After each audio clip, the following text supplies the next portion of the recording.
got a fun segment for you here. We're going to look at the Bank of America consumer checkpoint data that came out this morning, because it shows some pretty remarkable numbers that the resilient U.S. consumer is out there spending. But there's differences between affluent and not as affluent. Let's take a look at the numbers. For the month of October, based on year-over-year data, total credit and debit card spending up 2.4% in October. Again, year over year.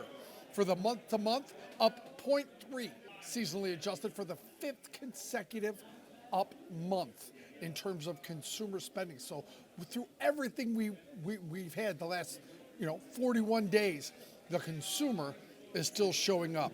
Main focus, service spending, restaurants, things like that.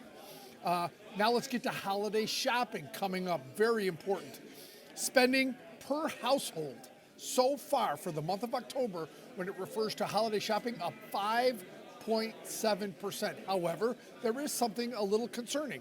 The retail transaction volume slightly has declined since January. So bigger numbers, but less overall volume for U.S. consumers. Now, let's get to the household part of the data.